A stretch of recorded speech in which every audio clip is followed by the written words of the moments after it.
আসসালামু আলাইকুম। ওয়ালাইকুম সালাম। আচ্ছা ভাই, এগুলা বুড়ি যে বাজ্য লইছে, এটা কিসের জন্য বাজ্য লইছে? এগুলা আসলে কি মূলত বিষয় আমরা এদিক দিয়ে যখন বেশি পানি হয় তখন আমরা চলাচল করতে একটু আরাম হই। হুম। আর এখন যে সিজনটা যে সময়টা এই সময়টার মধ্যে পানিটা একটু কম, এই জায়গার মধ্যে পানি কম কারণে বডিগুলা বাইজা জায়গা আর অনেকগুলা বডি ডেরাব একটু বেশি বা মাল লইতে গিয়ে সেটা একটু এদিক সেদিক হয়। এই জন্য বডি এগুলার মধ্যে এই জায়গার মধ্যে বাইজা জায়গা। আচ্ছা, এই জন্য আমাদের সমস্যা। আর বিশেষ করে মূলত যদি আমাদেরকে এই সরকারে যদি এই গাংটা যদি ক্রয় করে দিত তাহলে আমাদের যাতায়াত বা চলাচল করতে আমাদের সক্ষম হইতাম। নাবিক জীবন সার্থক হতো। নাবিক জীবন সার্থক আচ্ছা। হইতো। এই ব্যাপারে সরকারের সাথে কোনো মানে কথা কয়ার কোনো আছে কি না? এটা মূলত বিষয়ে আমি আমার আছে, আমার আমি যত কথা বলতেছি BWT থেকে টাকাটা নেয় এরা এটা সারিয়া করতে পারবো, ঠিক আছে? কারণ আমরা প্রত্যেকটা বুড়িতে কিন্তু বিআইডব্লিউ রে প্রায় 10,000, 11,000, 12,000 টাকা করে দেই, কিন্তু আমরা এর কাছ থেকে কোনো সহযোগিতা পাই না। ঠিক আছে। কারণ নদীতে আমরা অনেক কষ্ট করতে হয়। এই যে অনেকগুলা মানুষ আছে এই রুট লইতে গিয়ে সেটা 19-20 হয়ে জায়গা, কিন্তু একুরিট ভাবে কেউ পারে না রুট লইতো। আর একুরিট ভাবে লইতে গেলে মনে করেন যে সিজনে মালিকের ভাড়া পুষে না, ওই তো বেতন দিয়া চলতে পারে না, ওই তো নদীতে যে মাল আর নেওয়া লাগে এই মাল নেওয়া কোনো কিছুই করা যায় না।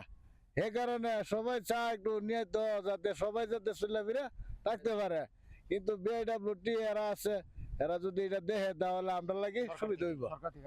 আচ্ছা আচ্ছা, আমি যারা বুঝলাম এটা আপনার দোয়ালি, তাই তো? দোয়ালি এটা আর লক্ষ্মীবারের সামনে পরে হইলো সঙ্গে লাফাস। হ্যাঁ, তো সমস্যাটা তুই জায়গা থেকে নাকি? এই জায়গা থেকে সমস্যা।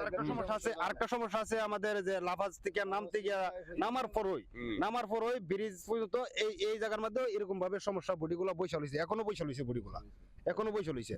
তো এটা যদি সরকার একটা উদ্যোগ নেয় তাহলে আমরা এই যাতায়াত নাকিব জীবন করতে আমরা সক্ষম হইতাম।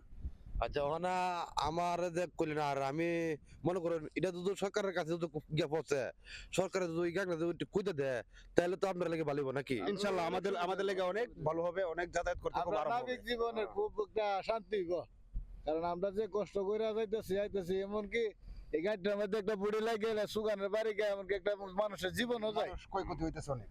না, আমি তো জানা মতে যে দেখলাম যে মানুষ যে পানি কম থাকার কারণে বা বডি লাগার কারণে মানুষ সুগারের বাড়ি কে নাকি বুঝে নাকি এটা বাড়ি কে মানুষ পানিতে পুড়ে থাকা পানিতে পড়ে থাকা। পুড়ে থাকলে তো এটা মানুষের মানে উঠতে তো সমস্যা হয় নাকি? না, আমরা আগে কই হইতাম। আমরা একটা জায়গা আছে ইটনা পাঁচদনপুর কালিয়াজির থানা, ওই জায়গার মধ্যে আমরা আগে বডি এভাবে লাগিয়ে দিত। লাগার কারণে আমাদের সুগানিরা অনেক ক্ষয়ক্ষতি হইতো, অনেক অ্যাক্সিডেন্টে মারাও যেত সুগানিরা। তবে এই জায়গার পরিস্থিতিটা কিছুটা একটা নিয়ন্ত্রণে আসছে, কিন্তু এখন নিয়ন্ত্রণে নাই। বর্তমান এই দোয়াখালী যে গাড়িটা নতুন গাড়িটা হয়েছে এটা একবারে কোনোভাবে নিয়ন্ত্রণে নাই। আমাদের খুব কষ্ট হইতেছে আমাদের এই চলাচল করতে গিয়েছে এই মুহূর্তে। আচ্ছা, তাহলে আমি সরকারের কাছে একটা আবেদন লাগি যে অনেক সামনে ইলেকশনের আগ পর্যন্ত, হ্যাঁ, সামনে ইলেকশনের আগ পর্যন্ত স্যারের কাছে আমার একটা প্রশ্ন রইল যে আপনি দ্রুতভাবে যতটুকু পারেন, হ্যাঁ, এই নদীটা এটা কেটে দিবেন। হ্যাঁ, আর আপনি তো শুনতেই পারবেন যে ভিডিওটা আপনার কাছে যাইবো বা আপনি শুনবেন, হ্যাঁ, যে এরা যে কি কষ্টের মধ্যে আছে।